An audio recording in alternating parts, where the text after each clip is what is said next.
Ladies and gentlemen, it's been a minute since I've gone live to discuss the Philadelphia Eagles, but today we kicking and rocking it. We got the Super Bowl champion shirt, got some Eagles themed, St. Patrick's Day themed change, whichever one you want to call it. We all blinged out and we ready to discuss free agency. So let's get to it. Fasten your seatbelts for the realest Eagles and Sixers YouTuber! One who plays no clickbait and gets to the point! The myth, the legend, Nicky Steves! Come to my channel, you know the deal. Yo, boy, always keeps things real. I'm simply statue, think they slate, dropping unrealistic man. 2K takes for the clip. Even though cats like that get views closer to the millie, never hear me preach, flip on to Philly. Before you watch the Eagles all the way through the early 22, authentic talk, forget what others do. Come to my channel, you know the deal. Yo, boy, always keeps things real. The 24/7, 365 way. Sports content for the reals that fill the day.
Yeah, we've been living the charmed life these past couple weeks, as you can see.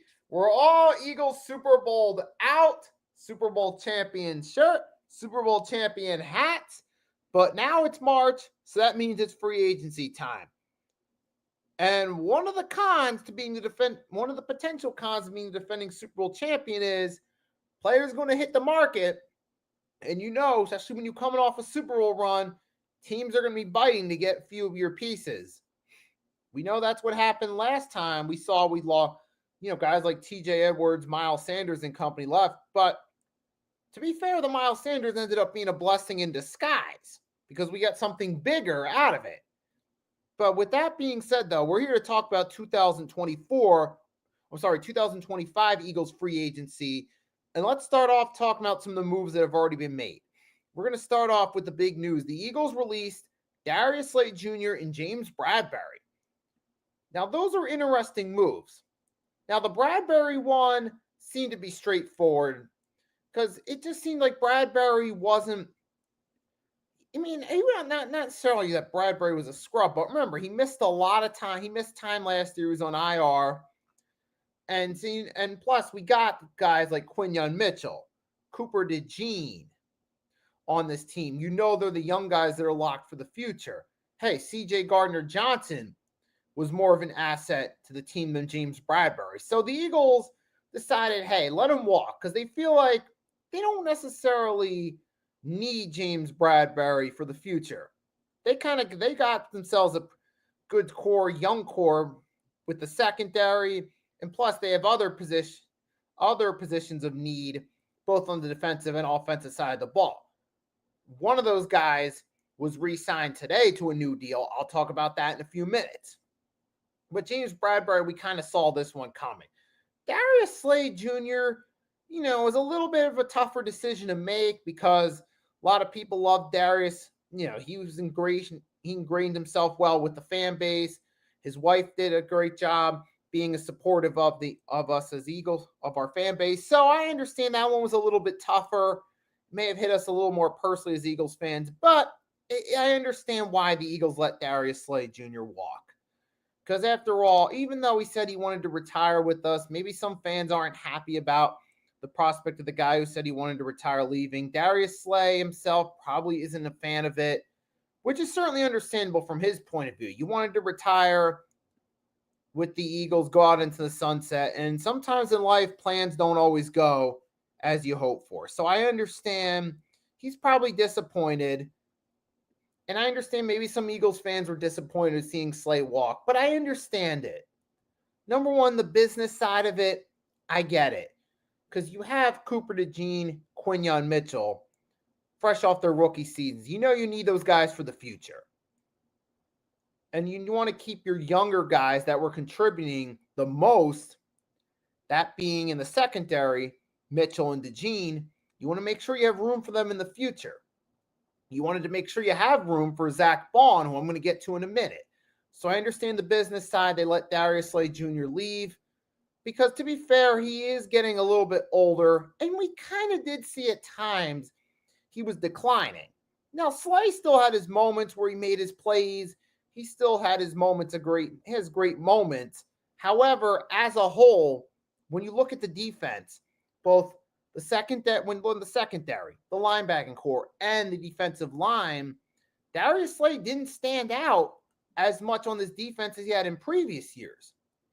Remember 2021, early in the season, remember that year we won 9 games? We kind of took advantage of the easy schedule late in the season. Early on when we were struggling against teams like the Cowboys and the Raiders in Kansas City, one of the guys that stood out early on that Eagles team was Darius Slay Jr. He was one of the redeeming qualities of that early struggle in the first year of Sirianni. In 2022, he stood out as a bright spot on our defense the Super Bowl year. But 2024, Darius Slay didn't stand out as much. There were times he was getting beat, and there were times he was getting cooked. Now, to be fair, Slay still had his moments where he's shutting guys down. He still had his pass deflections. He still had some interception.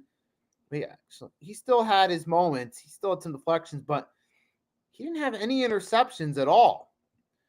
So he showed a statistical drop. Meanwhile, the Eagles with younger guys for the future said, hey, I think it's time we're going to respectfully part ways with him. Look, Darius, we appreciate everything you've done for this organization. You helped us out a lot. And he did still have 13 pass deflections to his credit. So he's not completely washed, but he's not the same Slay he was a few years back. So I get the decision to let him walk. Now, if Darius Slay Jr. decides to still play another year or two, a team with a struggling secondary that could benefit from having a veteran leader in the locker room will certainly bring him in.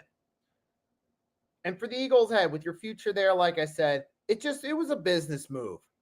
So, but to Darius Slay Jr., thank you for your contributions to this Eagles defense, because he played a huge role in the Eagles through 2020 to present.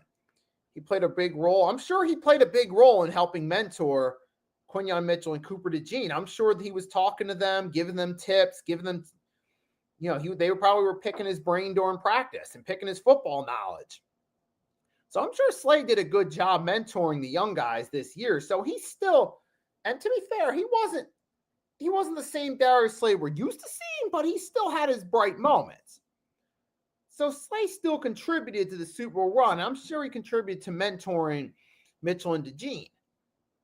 So I understand it's kind of a tough this for us as Eagles fans to see a guy who's loved by the fan base. Remember his wife and Grace, his wife was friendly with the fan base. It was tough for some of us to see him walk, but hey, it had to happen, but it happened. But to be fair, Darius Slay Jr., thank you for your contributions for the Eagles. Thanks for being consistent throughout your run, and best of luck to you in your future endeavors. Well, that's what I got to say there. But hey, so the business side, they did this because they're making room for some roster moves, re-signings, potential trades, free agent signings, etc. I'm just looking out the window. I think I heard a quick bolt of lightning. Hopefully that's not going to affect this stream, but we'll see. But we're not going to think about it. We'll just keep this going. As you see, now we're going to talk about the Philadelphia Eagles re-signing Zach Baun. It's official today, folks. The Birds re-signed Zach Baun, they gave him a new contract, and they didn't even wait until he hit the free agent market. They came right in, and they got Zach Baun to that deal today, which they definitely needed to do. He came in, had a phenomenal season, made the Pro Bowl, 151 tackles, and got that interception in the Super Bowl. That's great. They got him on a 3-year deal, so he's locked up for the future, which was the right move to make because Zach Baun, we needed to keep him around. So I'm glad that the Eagles did that. That was a top priority. I made a list of my top 5 Eagles free agents they should prioritize to re-sign. I said first, bring back Zach Baun. And the Philadelphia Eagles did just that. Howie Roseman understands, like, hey, this is important. Zach Baun was a huge contributor to a Super Bowl win. He's still got some mileage in the tank. Let's keep him. Bring him back. He's going to let him come back for more. So that was a great move by Howie Roseman today. On top of her, and plus, we also gave Saquon Barkley the extension not too long ago, just 2 days ago. Another great move. Hey, Saquon Barkley was our team's MVP.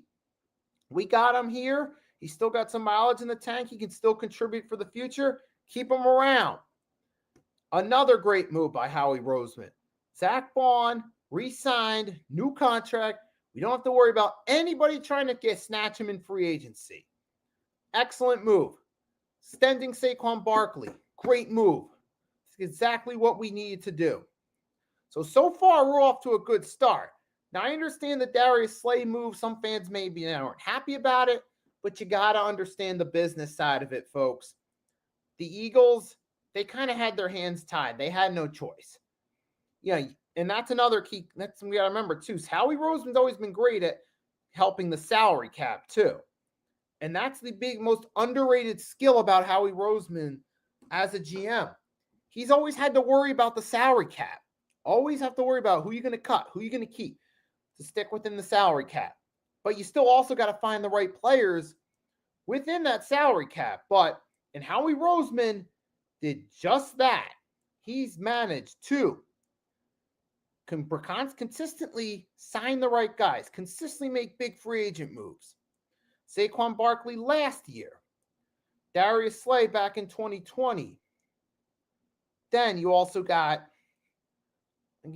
Zach Baun from the Saints. Look at what he did with the Eagles. Now he's got himself a brand new contract. He's going to be a key contributor to the Eagles in the next coming years. See if they can get back to and win another Super Bowl. That's another big move right there. Also you got those guys. Then you remember a few years back, getting C.J. Gardner-Johnson. That was another big move. So he knows how to do this game, Howie Roseman. There's no doubt in my mind. Howie Roseman knows what he's doing when it comes free agency time, how to how to structure the salary cap. You got to respect him for that. And based off his past, I can easily give Howie Roseman the benefit of the doubt. And so far, he's cooking up again. Already, Zach Baun back, Saquon extended. And there could be more to come. Now, with that being said, more could be addition free agent signings or re-signings. So let's start. First, we're going to take a look at the list of free agents that the Philadelphia Eagles have for 2025. So I found an article straight from the Eagles website.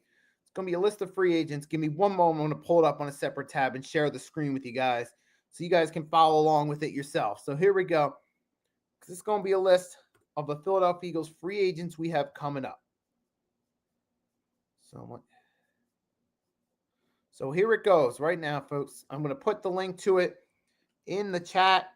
You guys want to follow along, you're more than welcome to. Also, as well, feel free to leave a comment in the chat if you're just coming in. Drop a like. Because we're doing this, as always, on my channel. The link to if you haven't caught it out yet. And the Hardcore Sports Network's channel as well.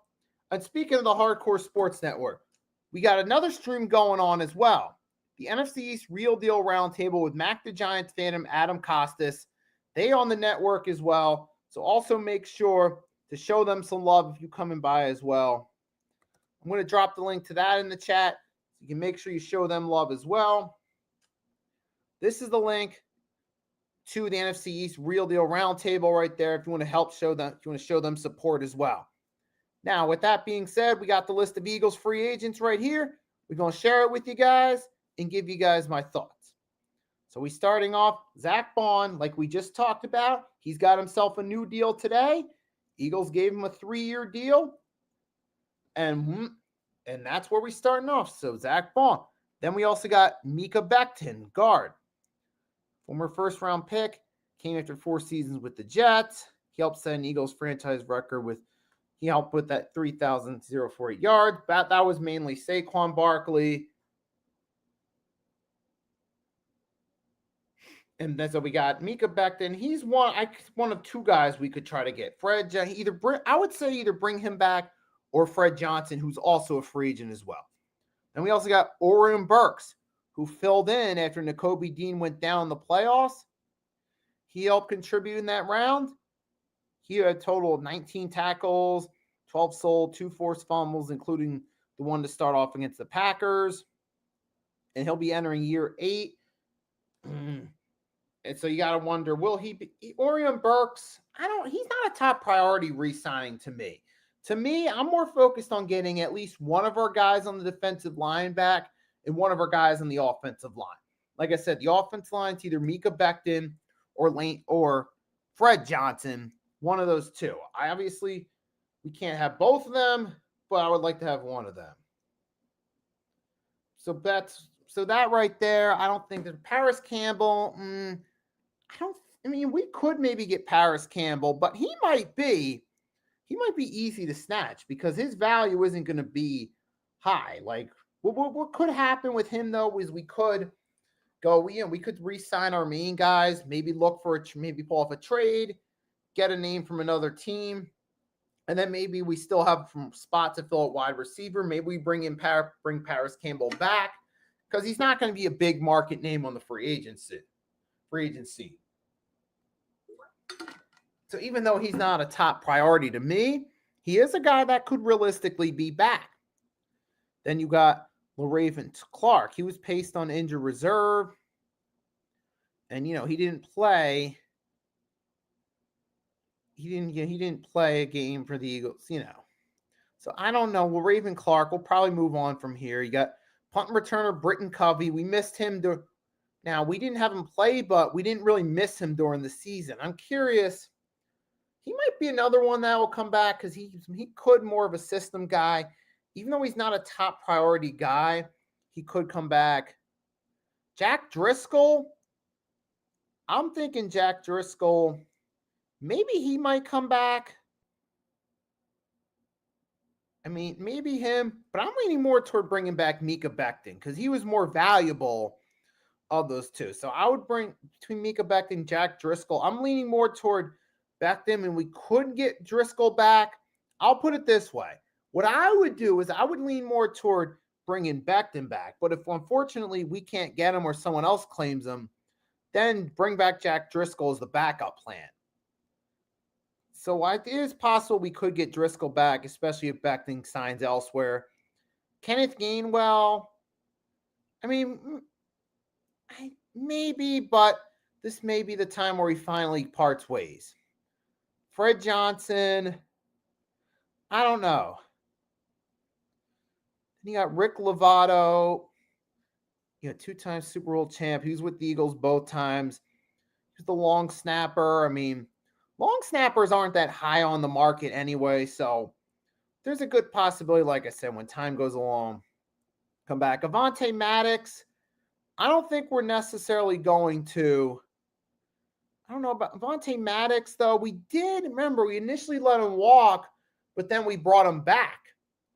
And Avonte Maddox, during his time with us, he had that one big breakup on 4th down, DeAndre Hopkins. But I feel like Avonte Maddox is a guy that he is replaceable.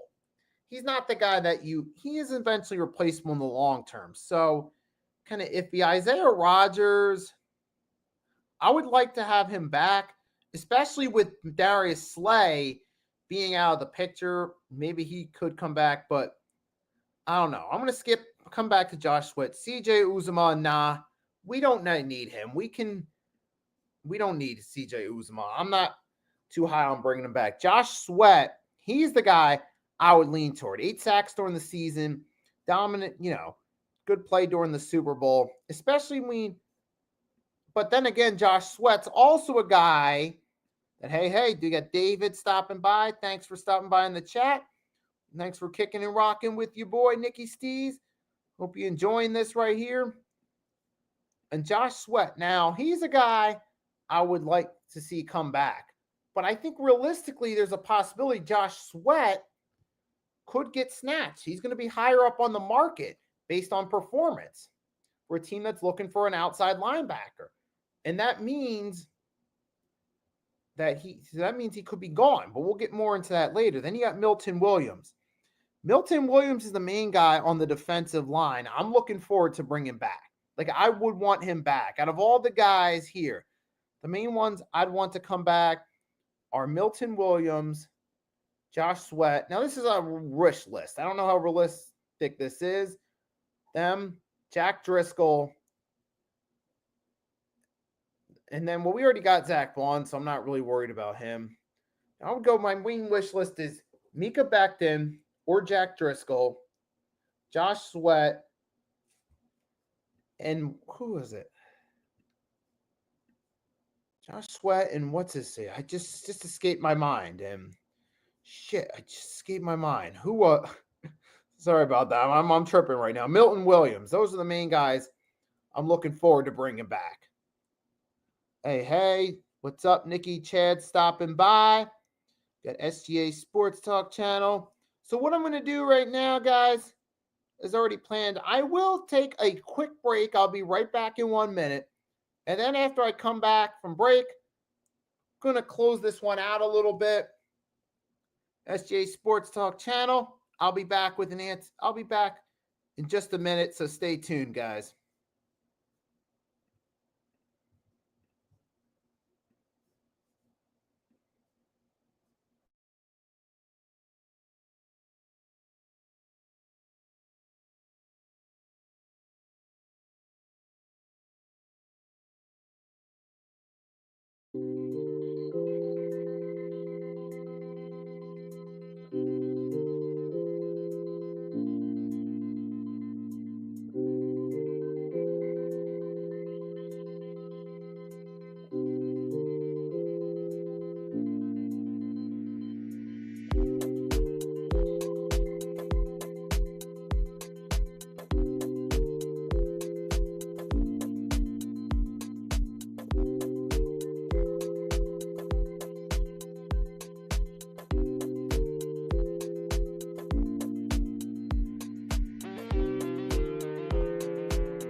All right, folks, thanks for sticking with me. I am back. Now, give me 1 moment. I'll drop the link to this in the chat, and then feel free to join. So SGA Sports Talk wants to join, which actually this is the best time you could have decided to come in, because once you to send the link to you once you come in. I'm going to have a question for you. So here you go. There is the link to the StreamYard. If anyone wants to come in and join via chat, feel free to do so, because now we're going to talk about the expectations going into this free agency, which is interesting because I just kind of evaluated a little bit on it. And here we go. SGA Sports Talk channel. Once again, joining the stream. Thanks for stopping by. You've been a loyal follower of my live streams recently. And thanks for coming in. But I want to start you off. Obviously, because our teams, my team, the Eagles, and your team, the Niners, are on opposite ends going into free agency. Were my teams re-signing guys from its Super Bowl run? Your team just made a big trade, and looks like they're going all make a big move for their quarterback and to try to negotiate a new contract. I mean, for my 49ers, we just lost Debo Samuel to the Commanders. So for me, I could clearly see that was coming for Debo Samuel to go to Washington, because I could clearly see that he wasn't having a great time in San Francisco. He was just having an awful year. He was dropping passes. He wasn't able to get much catches. So when I heard about the trade, at first I didn't agree with it, but when a lot of people talked about it and kind of brought it up in a conversation, I kind of agreed with a lot of people why he went there. And for me, there had been rumblings, if I'm not mistaken. There had been contract disputes going on for quite a bit now, several times. So it wasn't out of the realm of possibilities he could be out the door. And now it's official. He's going to the Washington Commanders, which is interesting because they gave one of my division rivals an additional receiver to work with. And the other player that is potentially going to get traded is Brandon Ayuk. And there's a lot of teams that would love to sign him. I mean, they signed him a big extension to come back and paid him a lot of money, but he ended up getting an ACL injury. So I don't think why they paid Ayuk so much money, realizing that he would get injured and he might not come back to the Niners. So that's kind of a little bit heartbreaking news for me as a Niner fan. And it's interesting we're talking about this now because I'm thinking about coming up with a new show concept. It would be called the 3-Point Blitz. And for anyone just coming into the chat, this might be your first time hearing about it. It's not official yet, but I'm thinking on Sundays at 7 p.m. Eastern Standard Time of starting a new show, the 3-Point Blitz, where I talk about the NFL and NBA's biggest headlines throughout the week. So kind of like a recap show. And I'm looking for a co-host to join me. I could be your co-host if you would like somebody.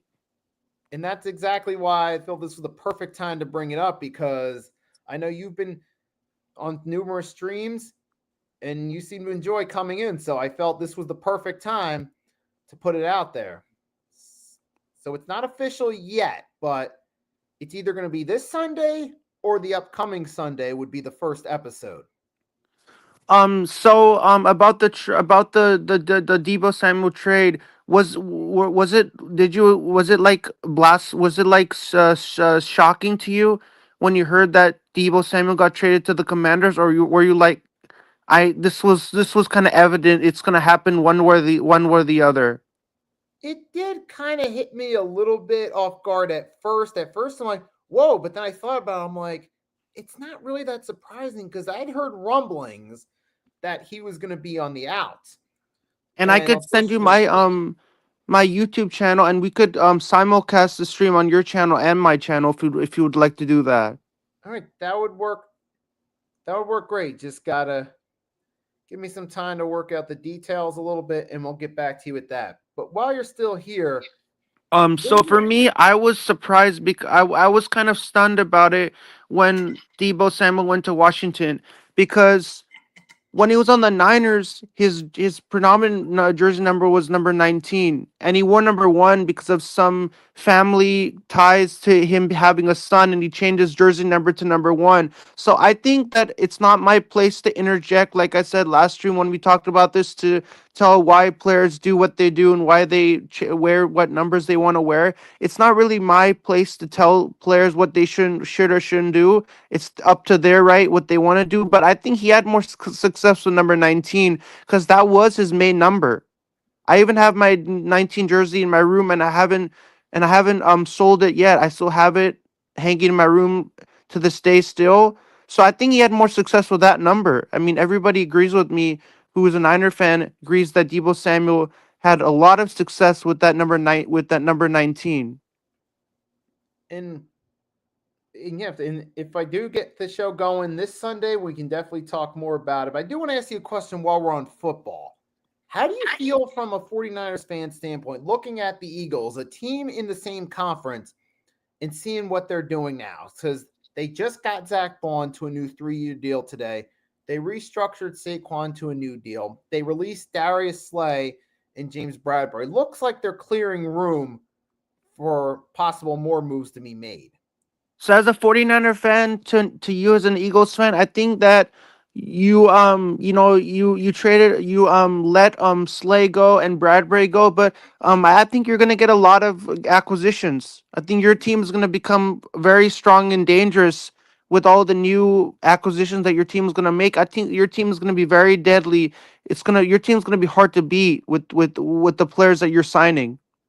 And not to mention the thing that makes us as the Eagles a threat and makes me confident in this team's future as a fan is you have Jalen Carter, who's still on his rookie deal. You got Jordan Davis could still be around. You got Quinyon Mitchell and Cooper DeJean, fresh off excellent rookie seasons, helping the Eagles win a Super Bowl. And then Zach Baun just got himself a new 3-year deal today. They wanted to make sure he didn't hit free agency. So you still got some of those core guys are going to be there for a while. Not to mention on the offensive side of the ball, looks like A.J. Brown isn't going anywhere. Supposedly the Patriots tried to pull off a trade. Eagles aren't letting him walk. You still got Smith, still got Hurts, still got Saquon Barkley. So when you look at the Eagles roster, which players do you think should stay on the Eagles, and which players do you think that you should let go from the Eagles? And do you have any candidates that you think should stay on the Eagles, and do you have any candidate that should leave the Eagles? And let me get your take on that. I'm looking at it from the perspective. I'm thinking because the most important positions to me to at least get one re-signing for are the offensive and defensive line. If the offensive line, you got Jack Driscoll and Mika Becton. I'd prefer Mika Becton, but I'm also aware of the fact that realistically somebody else could take him, and their Jack Driscoll could be the only option. So I'm leaning more toward Becton, but I'm also aware of the fact that he could go elsewhere. I'm looking for them to bring back Milton Williams most on the defensive line. So those are the main areas I'm hoping now that they've already got Zach Baun back, that they at least get one of their two guys on the offensive line back and bring back Milton Williams. I mean, as a 49er fan, many people are making a comment that Brock Purdy's contract should not be extended. I think it should be extended because he led us to the NFC championship game against Philly, and his contract should be extended because he's the glue of the 49ers. And many people saying it should not be extended. I don't agree with that. I think that's blasphemous. I think like people should think before what they say. I think his contract should be extended. Brock Purdy's contract should be extended. But I do have to ask you this question though, and this is just to get an idea of where you're coming from, because with now you got no more Debo Samuel. You don't know about Christian McCaffrey's future health wise. So that leaves some concerns because a lot of people felt that Debo, McCaffrey, and Kittle were the ones that shined the most. Now, Brock Purdy puts more pressure on him coming off last season because there's going to be those critics that think, oh, he was just the game manager with the right guys. So how does that work out? Now, do you So think when the you look Niners at Brock need to Purdy, make a move, get a new receiver, get some so help when on you the look offensive line? So we know look at Brock Purdy. He's the star quarterback on the Niners, and he's the main guy who's going to get a lot of pressure put on him because everybody relies on the quarterback. It's just like in hockey, people rely on the goalie. The goalie is the biggest position in football. He's like the main arsenal, so everybody relies on Brock to have a really good game. And sometimes he doesn't have a great game. He's gonna have an off night, off game. Sometimes he's gonna have a good game. So you have to rely. That's the main position that people rely most in football is the quarterback, not the running back, not the linebacker, but the quarterback mostly. Yeah, for quarterback, you're definitely one thing we all agree on is that quarterback is the most important position on the field, regardless of who it is, regardless of who the team is, and that can play a big factor. We saw several examples of how quarterback can either benefit or hinder a team in clutch situations. For the Detroit Lions, who had an excellent regular season, it looked like it was a sure lock to be the Lions and Eagles, but come playoff time, Jared Goff had himself a poor game, and that led to the Eagles playing the Commanders. And then you see Jalen Hurts. Now, throughout the season, early on, he struggled, but he toned down the turnovers as the run went along and played good enough. And then comes Super Bowl time when Kansas City's defense shut down Saquon, which was pretty much the one thing they did right consistently throughout the game. Jalen Hurts stepped up in the most important game. But the interesting thing is now, Jalen Hurts, though, maybe he doesn't have the greatest stats. He's not the greatest all-around quarterback, but he stepped up when it mattered most. And question is, now for Brock Purdy, he's played well in certain situations. But some people are going to have that in their minds that, well, he only did that because he had a lot of great weapons around him. Now it's looking like the Niners, obviously this is still pending. We still got to wait and see what they're doing with free agency and the draft. They might not have as strong a team, so that's going to put Purdy in a different situation where he's going to have to adjust. He doesn't have some of the same guys he's used to relying on. So how? So I don't so I want his contract to be extended, but I don't know what's gonna happen. Like it's not finalized whether his contract will be extended for the upcoming season or not. Like they're still pondering that whether they are going to make that happen or if they're going to kind of like move on with like not extend his contract and make him a free agent.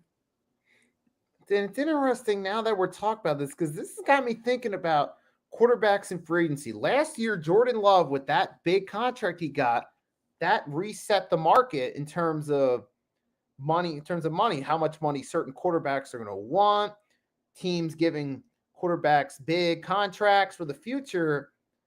But that could also, in the long term, hinder certain teams' abilities to put the right receivers around them because with Howie Roseman, who's a financial wizard, great at keeping teams under the cap and getting the right players, he got the right weapons in the offense. A.J. Brown, Devontae Smith, even Dallas Goedert. But I'll bring up this question while we're still on the subject of free agents. What do you think about Dallas Goedert's future? Do you think the Eagles maybe bring him in, or do you think he goes elsewhere?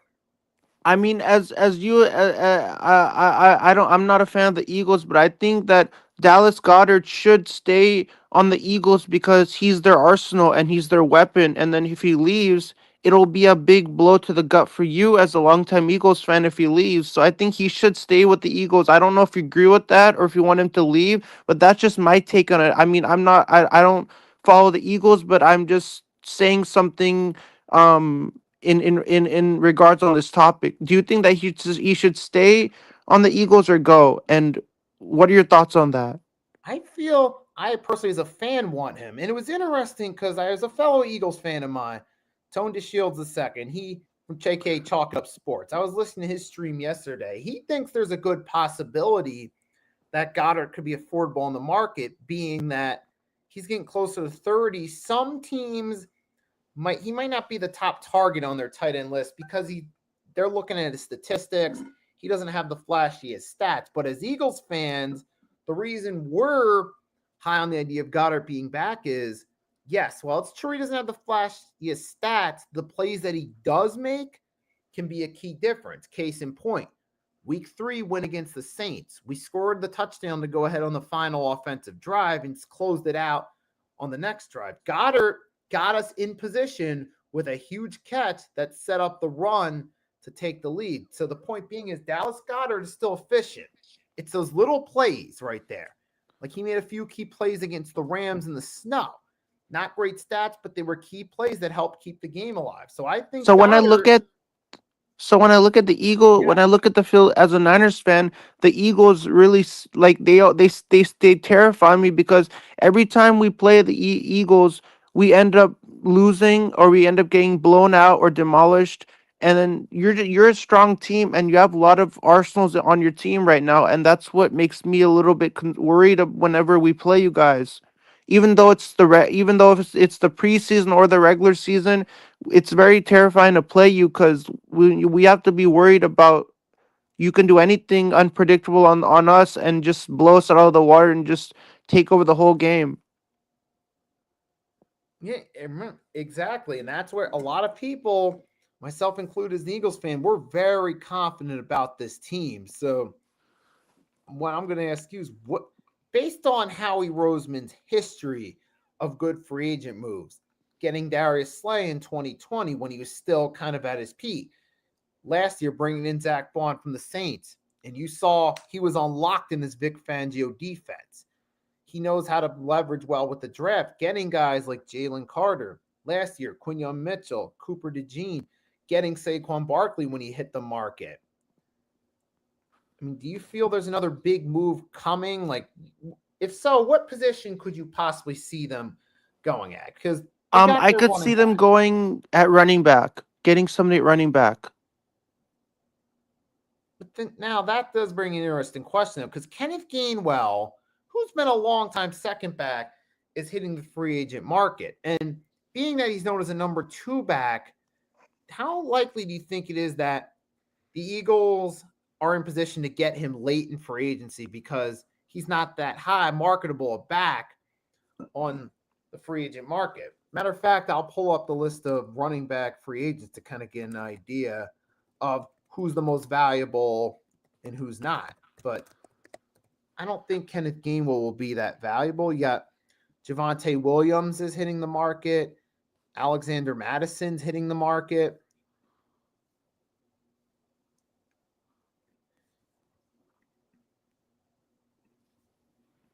Actually, what I'm going to do right now is I'm going to try to pull up separate tab from the NFL's page.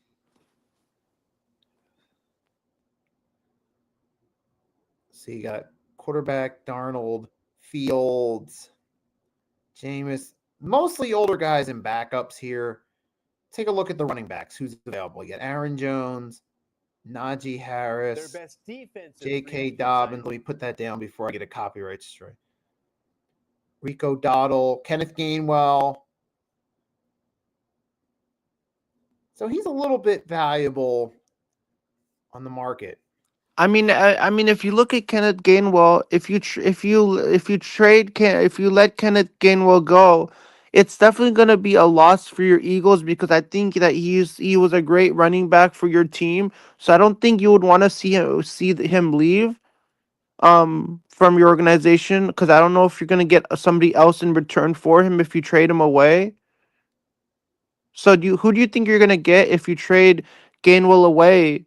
In free agency, who do you think you're going to get as a replacement for him? Like maybe a much stronger running back, a much more talented running back who has speed and agility? For me, I'm looking more at you're probably going to get a number 2 option out of the free agents.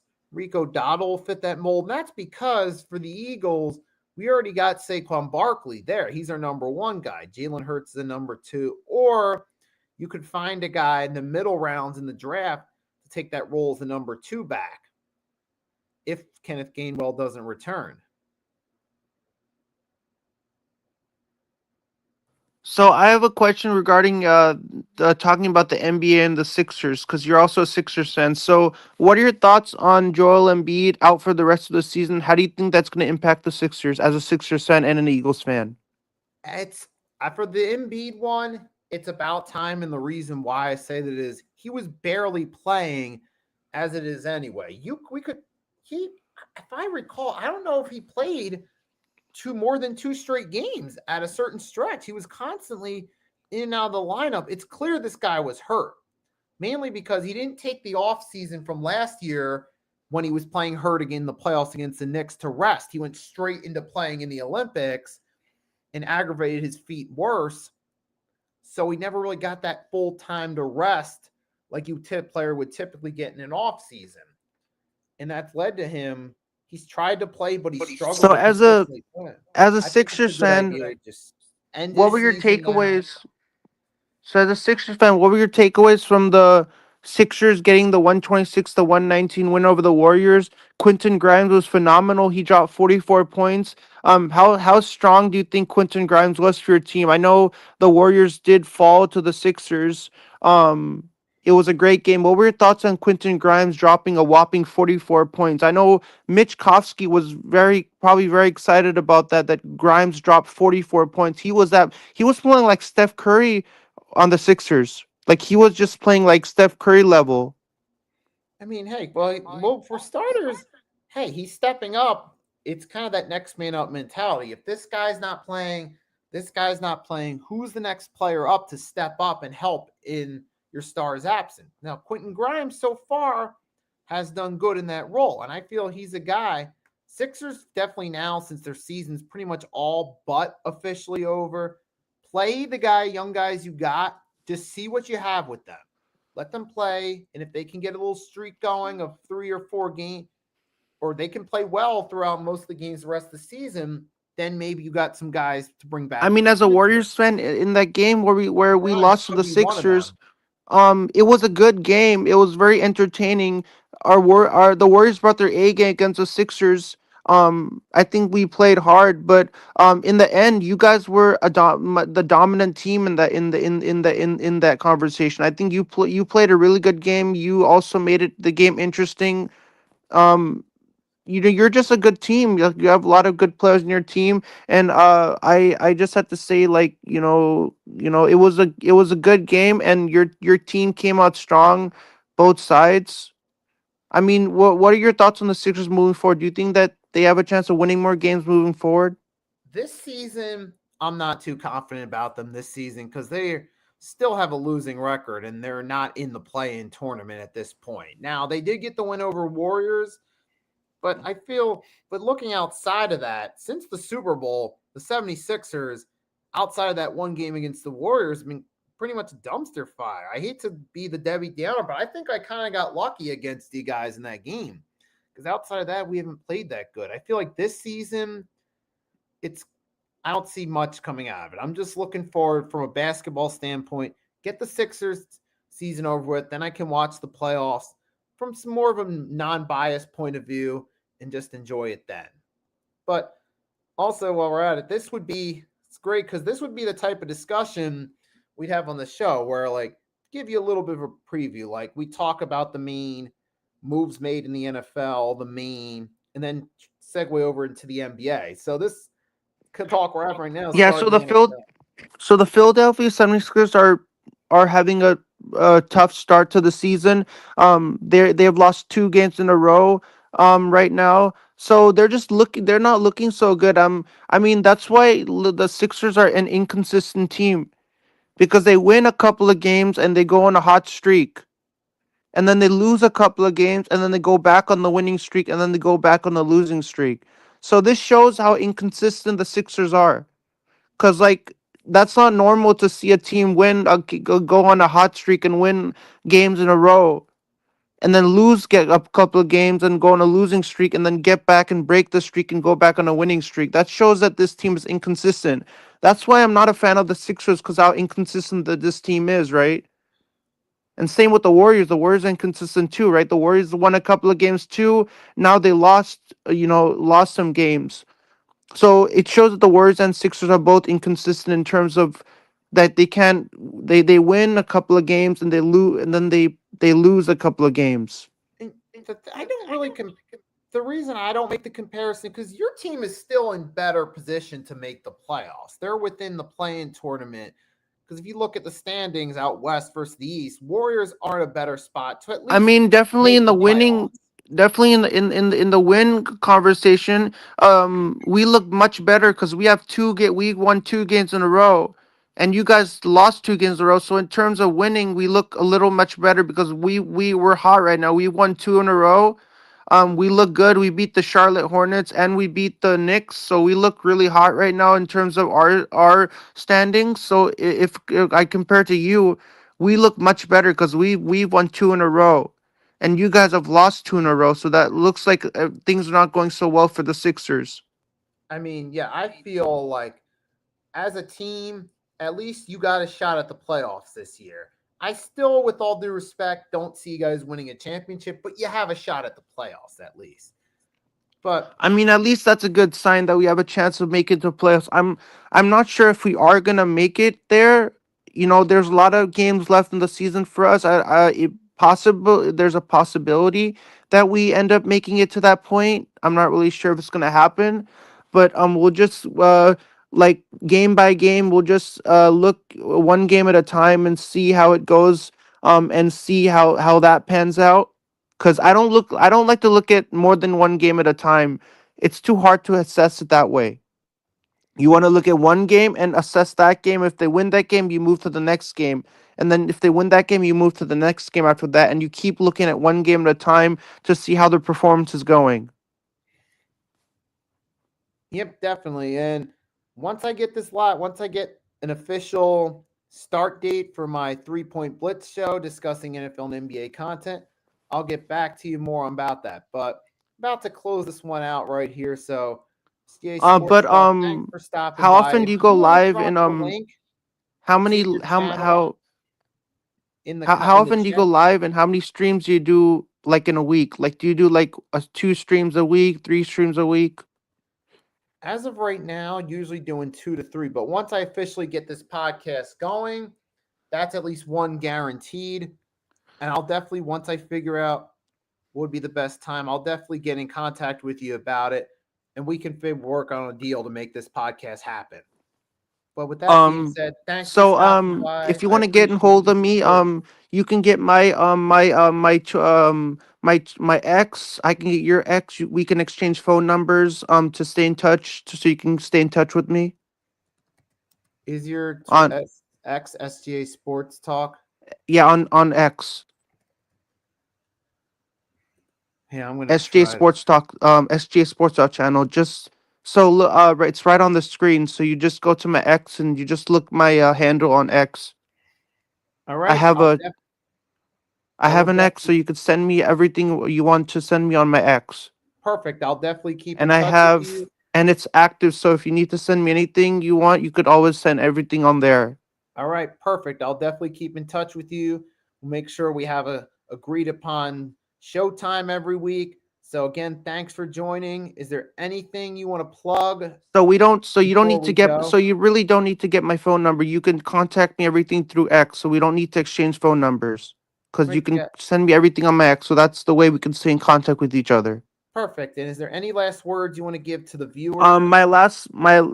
My final thoughts are, it was great coming on the show. I'm a big fan of your content and videos, everything on the channel. Um and I really love everything you're doing on YouTube. I'm currently at 347 subs right now, so I'm trying to get the 400 subscribers. So if your viewers can go ahead to my YouTube channel and click that like and sub button for my channel, that would be I would highly appreciate that. It would make my day. I really want Per- to get to 400 subs. So my Perfect. YouTube channel is SGA Sports Talk channel on YouTube. I'm at 347 subscribers. I'm trying to get to 400 subscribers. So I'm like 52 or 53 subs away from 400. So make sure to smash the subscribe button and that like button for me. That would mean the world to me if your viewers could do that for me. Thank you very much to the all the viewers that are listening in the chat.